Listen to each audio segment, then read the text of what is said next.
اعوذ باللہ من الشیطان الرجیم بسم اللہ الرحمن الرحیم۔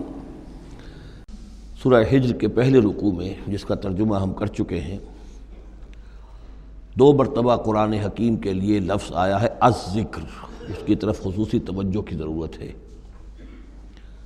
ایک تو یہ کہ خود اللہ تعالیٰ نے فرمایا انا نحن نزلنا الذکر وانا لہ لحافظون، ہم نے ہی یہ ذکر، یہ قرآن نازل کیا ہے اور ہم ہی اس کے محافظ ہیں۔ اور ایک مرتبہ آیا ہے کہ جو آپ کے مخالفین تھے اور جو استہزاء کر رہے تھے، انہوں نے مذاق اڑاتے ہوئے کہا یا ایھا الذی نزل علیہ الذکر انک لمجنون، اے وہ شخص کہ جس کا گمان ہے کہ اس پر الذکر نازل ہوا ہے، ہم تو سمجھتے ہیں کہ تمہارا دماغی توازن ٹھیک نہیں رہا، یا یہ کہ تم پر کسی آسیب کا سایہ آ گیا ہے۔ یہ مجنون کی وضاحت بھی سمجھ لیجئے، مجنون جن سے بھی بنا ہے۔ جن کہتے ہیں عربی زبان میں مخفی شے کو، اس لیے جنین کہلاتا ہے وہ بچہ جو ابھی رحم مادر میں ہے، جو نظر نہیں آتا، چھپا ہوا ہے، معلوم تو ہے کہ بچہ ہے، پیٹ میں ہے، لیکن یہ کہ جنین ہے، وہ ابھی وہ چھپا ہوا ہے۔ اسی سے لفظ جنت بنا ہے۔ جنت جو ہے زمین کا وہ ٹکڑا ہے جس پر خوب درخت ہوں، پودے ہوں، گھاس ہو، تو زمین چھپی ہوئی ہو، زمین ڈھکی ہوئی ہے، زمین جو ہے نمایاں نہیں ہے۔ جنت وہ ہے۔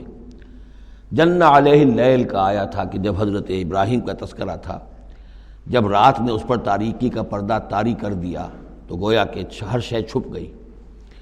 تو یہ جو جن کسی پر آ جانا، جس کو ہم کہتے ہیں اس پر کو آسیب کا سایہ ہو گیا، تو مجنون کے معنی یہ بھی تھے۔ اور مجنون اس کو بھی کہتے تھے کہ جس کا دماغی توازن ٹھیک نہ رہا ہو۔ اور یہ بات خاص طور پر نوٹ کرنے کی ہے کہ یہ بات اصل میں حضور کے بارے میں بالکل ابتدائی دور میں کہی گئی تھی، اور اس کے کہنے والوں میں وہ لوگ بھی تھے کہ جو معاندانہ انداز میں نہیں بلکہ ہمدردانہ انداز میں کہہ رہے تھے۔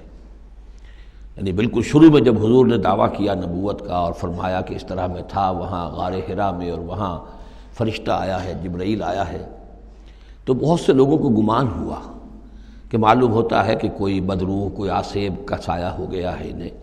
تو اس حوالے سے اس میں صرف مخالفت ابھی نہیں تھی، بلکہ اس میں ان کے لیے واقعتاً ایک بالکل چونکہ نئی بات تھی، لہٰذا یہ کہنے کا معاملہ جو ہے اس پہلو سے بھی تھا کہ اچھے بھلے آدمی تھے، ہم سوچتے تھے کہ واقعی یہ کئی دن جا کے مراقبے کرتے ہیں، اب یہ رہتے ہیں وہاں غار میں اکیلے تنہا دن رات، تو کہیں کچھ ہو نہ جائے تو معلوم ہوتا کچھ ہو گیا ہے، تو کوئی نہ کوئی جنون کا عارضہ ہو گیا ہے یا جن کا سایہ ہو گیا ہے۔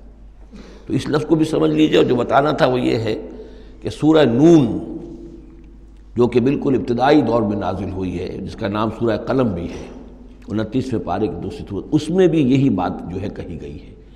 اسی کے حوالے سے میں آپ کو بتا رہا ہوں کہ یہ سورہ مبارکہ جو ہے بالکل ابتدائی دور کی صورتوں میں سے ہے، اسی مشابہت کی وجہ سے۔ قرآن مجید کا ذکر ہونا اس معنی میں ہے، کئی مرتبہ واضح کر چکا ہوں کہ قرآن کا فلسفہ یہ ہے کہ جو ایمانی حقائق ہیں، خاص طور پر اللہ کی ذات کا علم اور اس کی صفات کا علم، وہ روح انسانی کے اندر موجود ہے، بس صرف اس پر ظہول کا پردہ طاری ہو گیا۔ جیسے آپ کو کوئی چیز پہلے معلوم تھی، اب یاد نہیں رہی، معلوم تھی لیکن اب بھول گیا۔ بھولنے کا مطلب کیا ہے کہ وہ آپ کی یادداشت کے ذخیرے میں کہیں نیچی اتر گئی ہے۔ وہ حافظ خانہ جو ہے، ہر انسان کی میموری جو ہے، اب اس کے نہ معلوم کتنے تہہ خانے ہیں، ان میں کسی نچلے تہہ خانے میں جا کر چھپ گئی ہے، وہ آپ کے شعور کی سطح پر نہیں ہے۔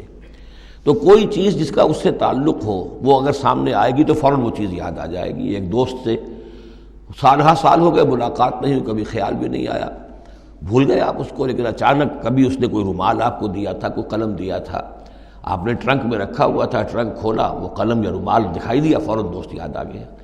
تو یہ قلم یا یہ رومال جو ہے یہ آیت ہے، یہ نشانی ہے، اس نشانی سے آپ کو ایک بھولی بسری بات یاد آ گئی۔ اسی طرح یہ آیات آفاقیہ، آیات انفسیہ، آیات قرآنیہ، یہ آیات ہیں، نشانیاں ہیں یاد دلانے کے لیے، تاکہ اللہ یاد آ جائے۔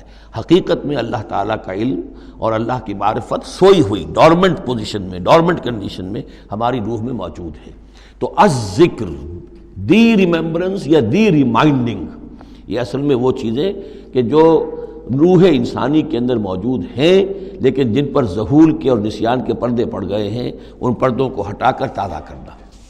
صدق اللہ العظیم۔